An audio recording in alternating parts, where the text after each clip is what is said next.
Welcome back to Weather Nag in Focus. Thanks for being here. And good news, we now have our YouTube stream up and running for those who are watching. Sometimes there's delays in those technological advancements, but now YouTube is up and running as well as Facebook.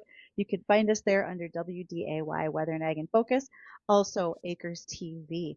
And you can call us today on the JLA phone line, 701-293-9000. Happy to take your calls as we have our discussion today with our guest. And that is Shaundra.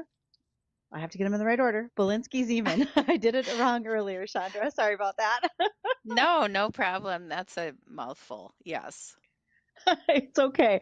It's okay, but I didn't look at my sheet fast enough. So, all right. Let's visit just a little bit. You are with Consumer Education Sciences, etc., over in the Bismarck Yes. Mandan area. All right.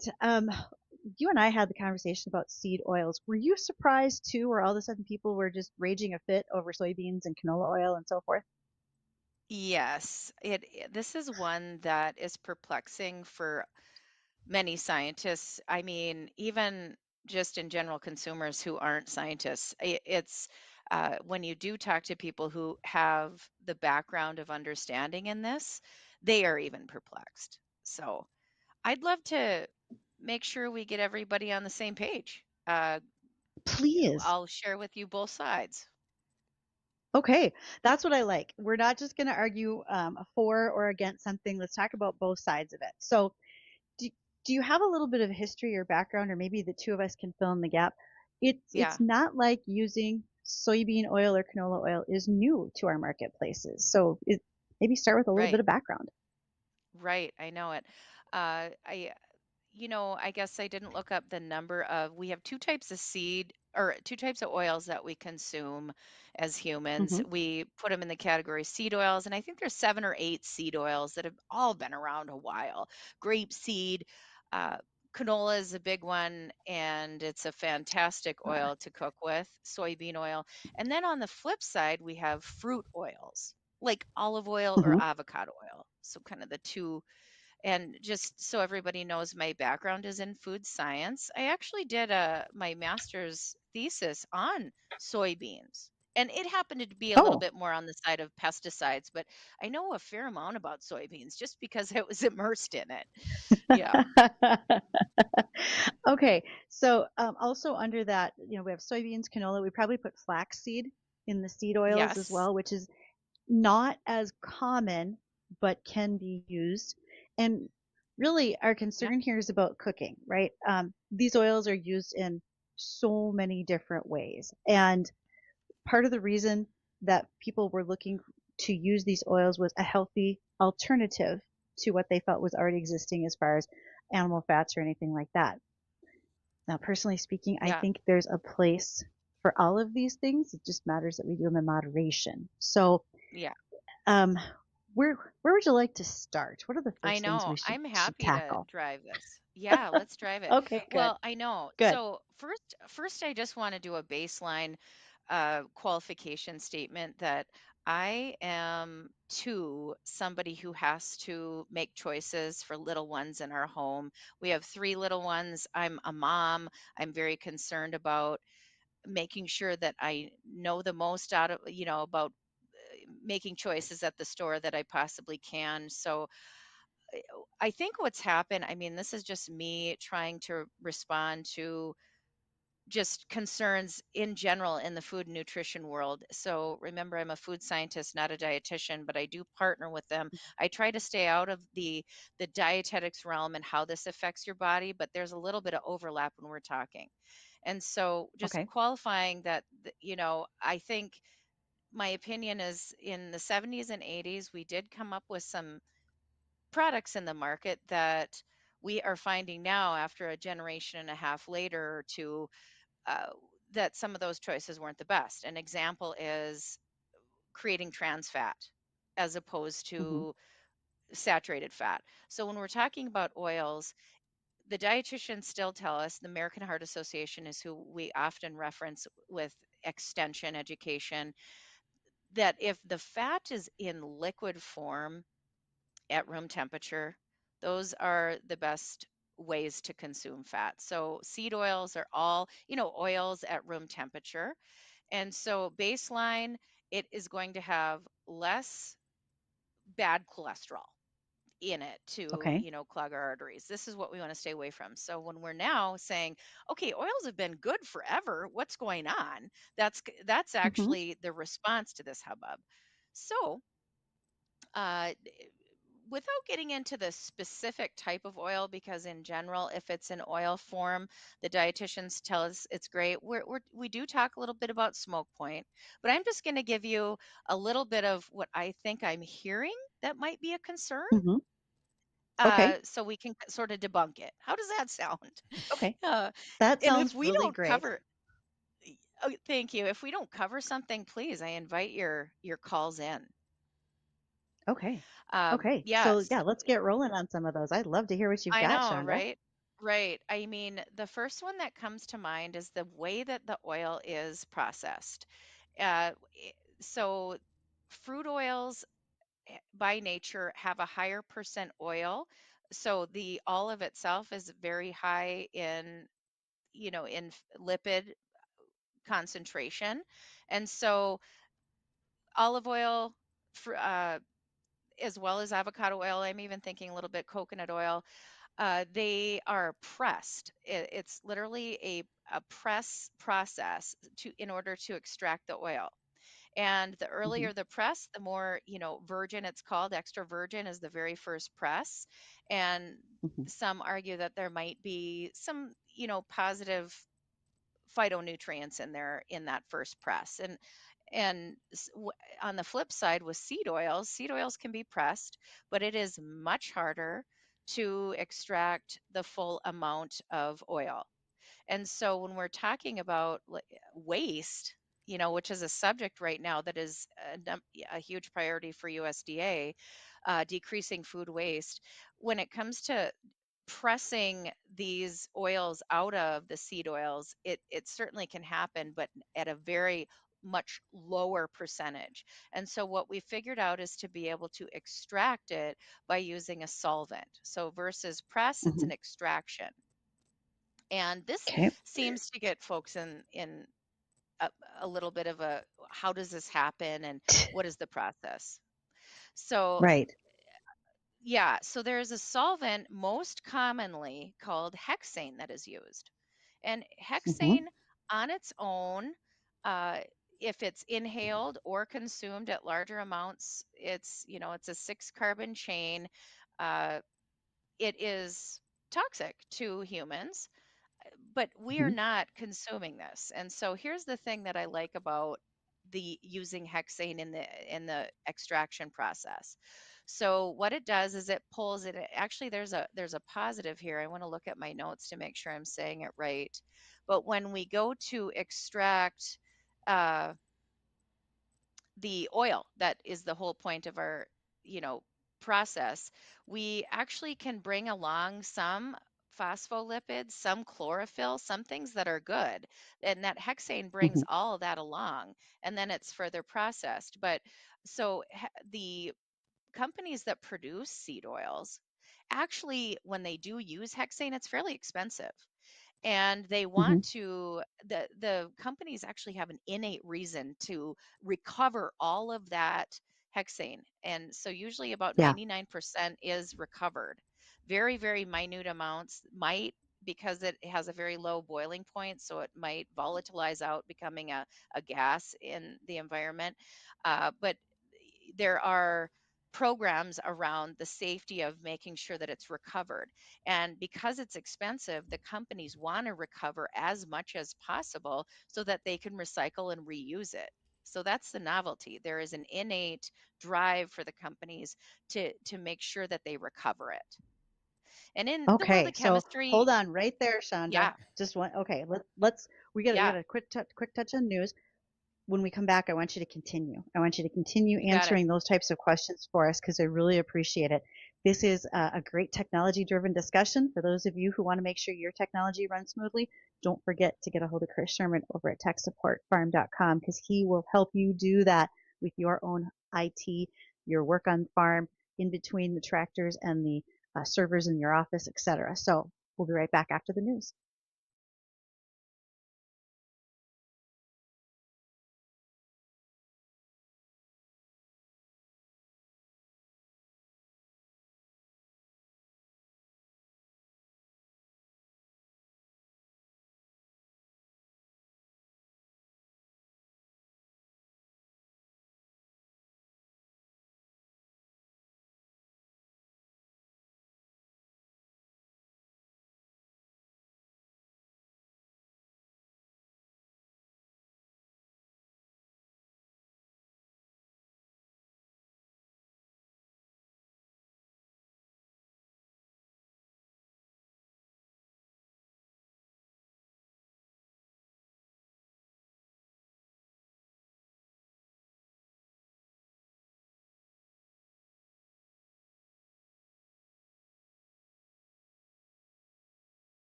And thanks for joining us here today on Weather and Ag in Focus. Also, we are getting ready for our Here We Grow project this year. We're raising 20 acres of wheat. We'll be doing that in northwestern, north central, perhaps Cass County is what you could call it. And thank you to ND Estate Services as well as Thor Buildings for being a part of our project this year. If you are looking to make some transition plans happen, you're definitely going to want to talk to Mark Wagner over at ND Estate Services. We'll have him and some of his very best advice on air with Dean and I coming up in May to help you get started in that process. And then, of course, Thor Buildings. If you are looking at making any changes in your farm buildings, in your backyard, or at the lake, you're going to want to talk to Thor Buildings as well. Meanwhile, we're talking with our guest today, and that is Shaundra Bolinske-Ziemann. She's with North Dakota State University Extension Consumer Sciences, and we are talking about seed oils. And I really appreciate you breaking down the oil process, or where we're pressing them versus how we get the seed oil. So, what's our next step in the discussion, Shaundra? Yeah, I just want to close out because we were talking about extraction with a type of solvent that we think might scare people. I don't even know if you realize that Mm-hmm. that is what's happening. But somebody out there tried to scare everybody. And, Right. when it comes to hexane, I do just want to say that the US in the EPA. So they oversee it and they have five different classifications by letter of the most harmful, toxic, carcinogenic, causes cancer chemicals. And A is the most dangerous, most likely cause of carcinogenic response, and E is none at all. And hexane is in D. It's in D because there is no evidence, or evidence shows that there is not a connection with the amount that is consumed, particularly when you extract pertaining to seed oils. Mm-hmm. So I just want to close that out. And then the other argument that I've heard is that it is high in omega-6 free fatty acids, FFAs. And that is a lot of chemistry too. So if you know what I'm talking about, right? When have you seen Bridgette on when you take supplements or vitamins or things to stay healthy, have you seen omega 3s, omega 6s, omega 9s? I'm guessing. Yeah, absolutely. And we talk about omega 3s even when you look at beef and other healthy fats, Yeah. right? Yes, Okay. exactly. And so there was, and I just presented on this last Wednesday with a dietitian, and then I heard Dr. Bellery. She's from Ohio State. She's a PhD dietitian, licensed, certified dietitian. And so out of Ohio, she first heard this, and she is fortunate enough to be able to run a lab. And so, what the rumor, or as she calls it, concept is, so a concept is not factual, but there's something out there that makes it interesting, and we have to make sure that we're showing that there's evidence to support it. In this case, she wanted to really do the work for herself, and it was very recent, and she reported out her results in February. And so I was in the audience listening. And so the concern what might be, or was, as a concept, not a fact, that omega 6 at higher amounts when consumed, it may be a 6-to-1 ratio, more omega 6 than omega 3s, because you need both. Your body needs both. We're still doing research as to understanding exactly how much according to her. But Okay. so does omega 6 cause inflammation? Does it cause your body to respond in a way that is, anytime you have an irritant, you have inflammation. And chronic inflammation, long term inflammation can result in disease. It's like cardiovascular disease. But she Sure. just didn't buy it with this. Okay, omega 6 is causing inflammation. So she actually ran her own study.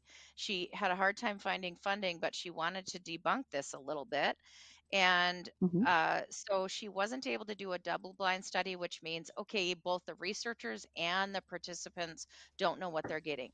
They were able to do a blind study, so so that the participants didn't know what they were getting. Were they getting the omega 6? And what they did was they gave them a teaspoonful of omega 6 oil. So it's linoleic is the name of it, linoleic oil. Linolenic is omega 3. But they gave women who had at least obese or overweight, BMI 31, BMI. So these gals were had diabetes. So these females consumed an extra teaspoon of omega 6s a day, and they actually found that their blood sugar was more regulated. So they were looking at glycemia, and they actually responded the very opposite. There was no additional inflammation, and I have to look at exactly how she studied that, but she gave very technical results that you've got to sift through. And her overall message was it is the absolute very opposite when it comes to what seed oils contribute to inflammation pertaining to omega 6s. She's finding, and all of the dietitians that I've worked with on this, at least probably a half dozen, are saying, yeah, omega 6s are essential. So certainly within moderation. I've heard you say that So before, Bridget. Hmm. that's what I was just going to ask you about, Chandra, is okay, this really circles back to us reminding ourselves everything in moderation. I mean, we shouldn't Yeah. be consuming everything because without soybean oil, we don't have things like salad dressings. Okay. And for Right. everybody at the salad bar buffet, you're going to miss out on that unless you're just going to have vinaigrettes. Okay. That's fine, but that might not be the choice you want.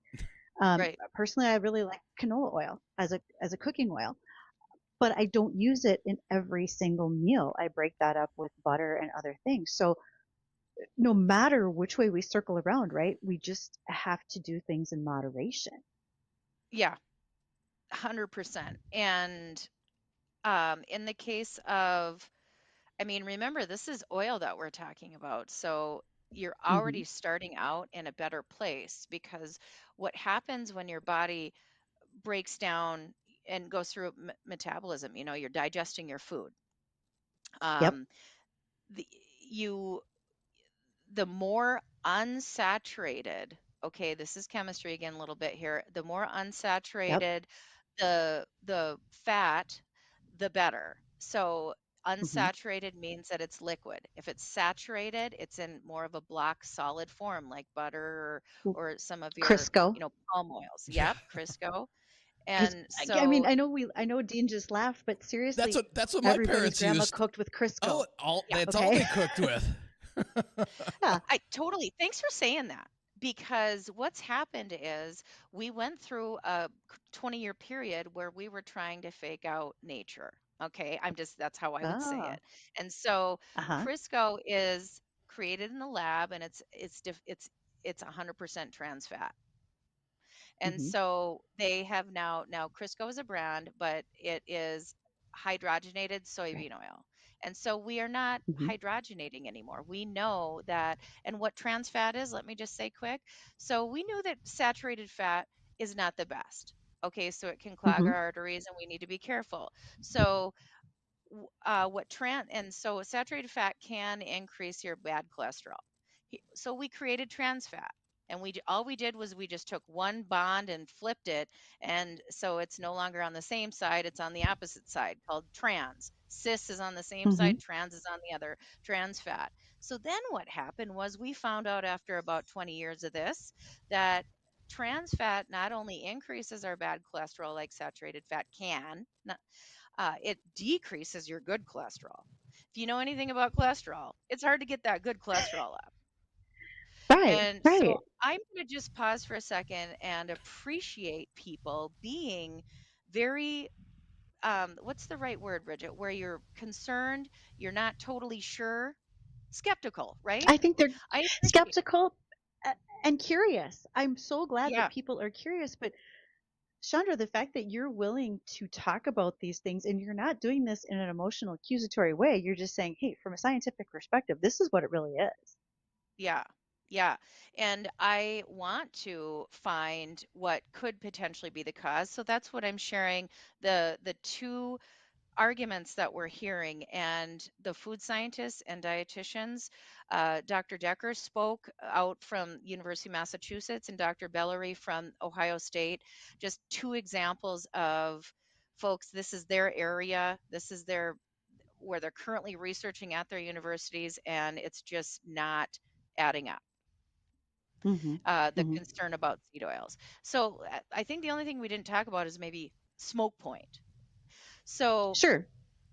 yeah, I mean, when you have liquid oils, that is a positive for nutrition.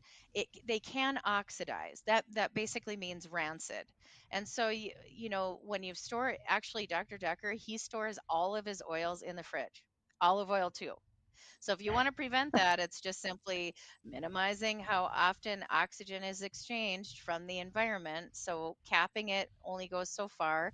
Put it in the fridge. And when it comes to smoke points, the highest smoke point of any oil to cook with is actually, oh, I think it's actually algae oil, which is really hard to find, but Mm. I'm looking over here. Safflower oil is up to Mhm. 510 degrees Fahrenheit.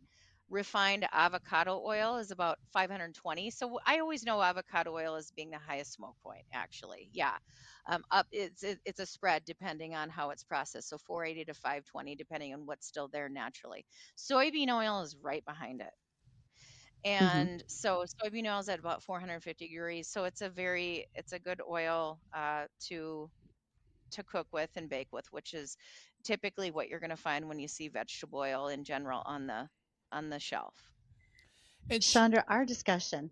Oh, go ahead, Dean. I I, was going to say our Yeah, discussion has just been so fast today. We're almost out of I know time. we could keep I know. going I'm for we can sorry. keep going for another half hour here.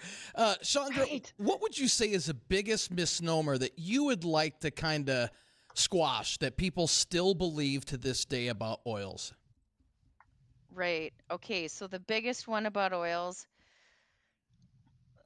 well, I mean, the bottom line about oils is those that are in block form, that are in solid form at room temperature, are the hardest for your veins to handle. Okay, so Hmm. Okay. so when we're attacking oils, be careful because this is the realm where the dietitians tell us where we want to be. Mhm. Okay. So there is an exchange of, beef tallow with oils, and there is an appropriate place for that, but oils are the best choice when it Mhm. comes to, So your cholesterol level and triglycerides. don't give up on all those things. Uh, Right. Shaundra, if folks have other questions and they want to visit with you, and I swear to God, you're going to have to come back because this is not going to be a one-day conversation. Totally. How would you like people to reach out as an extension specialist for NDSU? Yes. Okay. So please just Google food systems is probably the best way Mhm. with NDSU, and you'll find me. I'm the food systems program coordinator, meaning we help people understand the way that their food is produced and processed. I'm not necessarily speaking to producers, I'm speaking to consumers to help understand that. So food systems, Chandra, if that's even harder to remember, find me on the NDSU website, Oh, thank you ndsu.edu. so much. Just really appreciate your wealth of knowledge today. Appreciate And I you. know that there will Yeah. be follow-up questions coming from our listeners. And so Dean and I will happily not only traffic those to you, but then make sure that Yes. we bring you back on to visit as we have them. Okay, that's a deal. Thank you so much. Thanks, Chandra. Yeah, Well, take care. Thank you. yeah. Well, when we come back, we'll do a quick recap of the weather. We'll take a peek into Easter weekend. I'm sure a lot of people will be traveling across the state. Will weather play an impact with that? And we'll touch on a couple of ag topics as well. More when we come back.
And welcome back to Weather and Ag in Focus on this Monday, April 14th, 1:55 in the afternoon.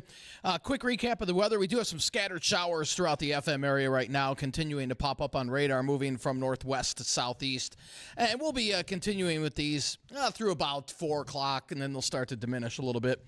And then eventually skies will clear overnight. Next couple of days look pretty good. We're in the low 50s tomorrow with light winds, and Wednesday the winds pick up a little bit, but we're back up in the 60s with another shot of rain coming in here on Thursday, and a sneak peek into Easter weekend.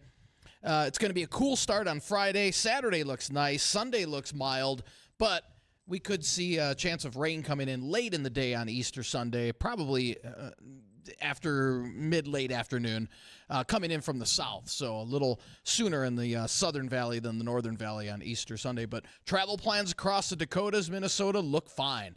No snow in the forecast for Easter weekend, so that's good news for any travelers. And Bridgette, you've got a Crisco story. I mean, I never thought I'd hear that term again, or that. They still sell that? Do they in the? Oh, sure. Do they Absolutely. really? Wow. Pie Okay. crust. So many people like using Crisco for pie crust, or if Okay. you're going to buy the John Morrell lard that you'll find at the meat aisle in the grocery store.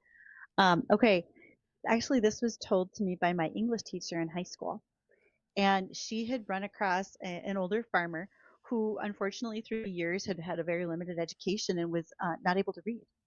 And she remembered coming across him in the grocery store, and he asked for her help. He knew she was a teacher at the school, and he just said, "Could you tell me what some of these things are?" Because he pointed at the Crisco container, which always has pictures of fried chicken on it, and he said, "That's not what's in that can." So he didn't know that the picture of the fried chicken was, Crisco cooking it, not what was actually inside the can. Okay. So it's a little bit funny, but it's rather unfortunate too, because that just goes to show, some of the things that can be misleading in advertising and marketing. And so we should always do our homework, and, as Shaundra said, have a little dose of skepticism on the backside, so you do some of your research and understand a little bit better. I'll tell you, though, that made the best fried chicken. My mom made it. Still does. Oh, man. Yeah, it might not be good Still for does. you, but, it tastes good. Well, you're not eating it every day. I know. Right? I know. Right. It's again, like we were talking about. As a cook, as someone who cooks at home a lot, I still make sure to move around what I'm using, not only as proteins but fats. Still a big fan of butter over here. I'm gonna say it. Hey, it's better than margarine, right? Yeah, and there's nothing wrong with having multiple things. There are certain applications where I really like having a canola oil versus an olive oil, etc. And I think it's a great way to move around what you're consuming. Right, exactly. Well, for Bridgette, myself, want to thank everybody for joining us today on Weather and Ag in Focus. Don't go anywhere. The #1 rated show in all of America. That's right. It just moved up to #1. The Jay Thomas Show. It's coming up next.